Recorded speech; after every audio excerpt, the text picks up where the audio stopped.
O meu nome é Cabo Elson, eu falo aqui da cidade de Santa Leopoldina, Espírito Santo. Vamos aos fatos. Minha amiga, meu amigo, o estado do Rio de Janeiro, nas suas favelas, nem sempre foi tão violenta desse jeito. Hoje, o Rio de Janeiro vive refém de um poder paralelo, um narcoterrorismo, associado com a cumplicidade da classe política. Sequestros, óbitos, tráfico de drogas, enfim, o Rio hoje vive mazelas de toda natureza.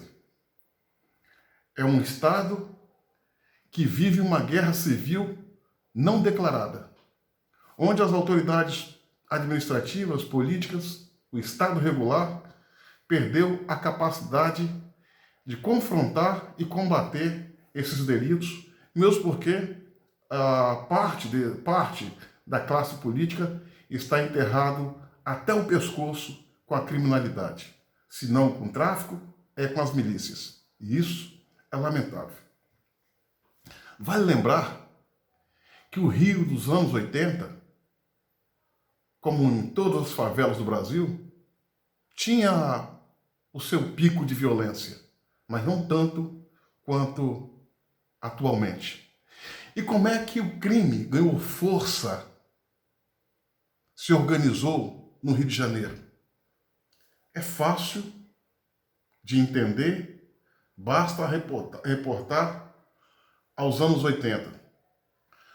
Leonel Brizola, quando foi governador daquele estado, com a sua visão esquerdopata e comunista, numa brutal cumplicidade com bandidos, característica marcante dos partidos de esquerda, o que ele fez? Proibiu as polícias de adentrar as periferias, as favelas, local de conflito, hoje chamadas comunidades. E foi assim durante todo o governo do Brizola.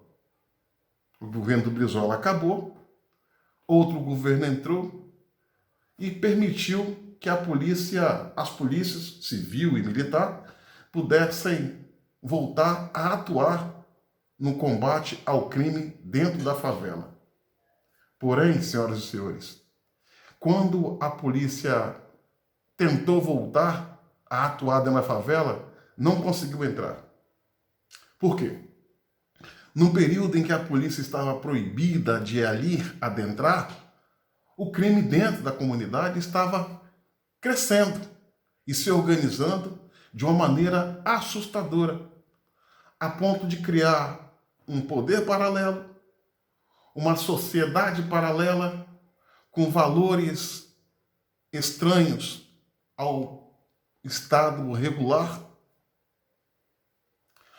O que era, num passado, o 38, na mão dos bandidos, chamado 38, a polícia passou a ser confrontada com fuzil, granada.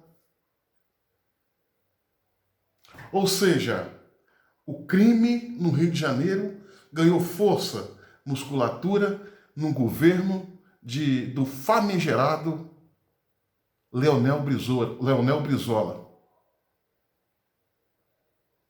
E nesses últimos anos há um esforço muito grande por parte do aparelho policial, aparelho estatal de segurança, de tentar tomar a favela do Rio, botar ordem e colocar a bandidagem no seu devido lugar. E até estava conseguindo. A criminalidade nesses últimos 2 anos no Rio de Janeiro tinha tomado alguns baques consideráveis. E acabar? Não. Acabou? Também não. Mas, por certo, estava começando a enfraquecer nesses últimos 2 anos, em especial no governo Bolsonaro. Contudo, senhores, lamentavelmente, uma sociedade, uma associação entrou com uma ação civil pública requerendo do Supremo Tribunal Federal, sobre a falsa alegação da pandemia, que proibisse a polícia de atuar no coração da favela, no combate ao tráfico, narcotráfico, narcoterrorismo e até mesmo combatendo aí toda a onda de criminalidade que assola e assombra a sociedade carioca e fluminense. E essa proposta, ela caiu na mão do ministro petista Fachin. E o que o Fachin fez? Proibiu, votou pela proibição das polícias civis e militar de adentrar as favelas.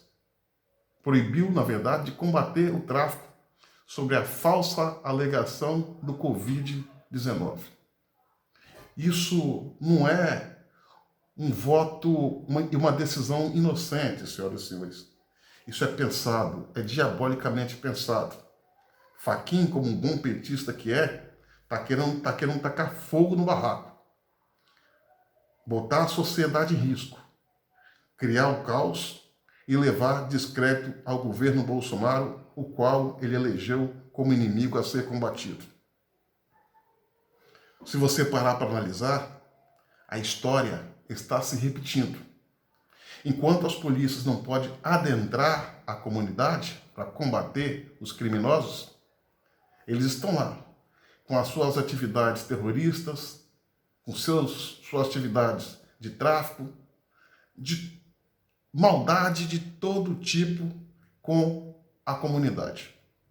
E se recompondo, se reagrupando, fortalecendo na ausência da polícia, de forma a voltar muito mais forte e provocar o caos e o terror em nossa gente.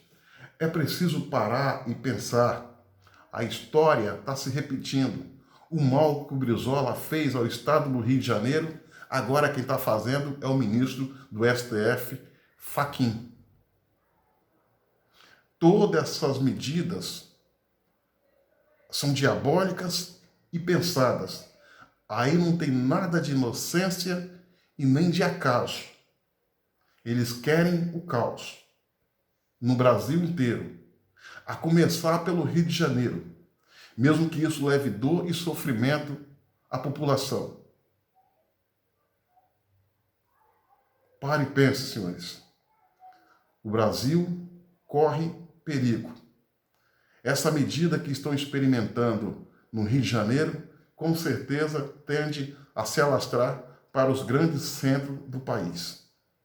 O Fachin, como a maioria dos ministros do STF, deve satisfação ao sistema corrupto e nefasto desse país. Em especial, os partidos de esquerda que ali o colocaram. E a eles ele deve obediência. Eles querem o pior. E para eles, quanto pior, melhor. Querem desgastar o presidente, mesmo que isso custe vida dos nossos brasileiros. Na falsa esperança de que com isso eles vão poder abrir caminho para que a esquerda possa voltar para o poder. Esse homem, esse ministro, se é que nós podemos chamar essa figura de ministro, está cometendo um grande engano, um ledo engano. Esse Brasil que acaba de nascer não quer saber da esquerda. E essa esquerda que solapou, que pregou maus costumes à nossa sociedade, não mais vai voltar. Ela já está na lata de lixo da história, local onde, muito em breve, Fachin e os demais ministros do Supremo Tribunal Federal vão estar abrigados na lata de lixo da história. Pois bem, minha amiga, fique atento. A maldade é tamanha e nada é fruto do acaso, ok? Minha amiga, meu amigo, curta, comente e compartilhe esse vídeo ao máximo. E se inscrevam no meu canal no YouTube, Cabo Elson.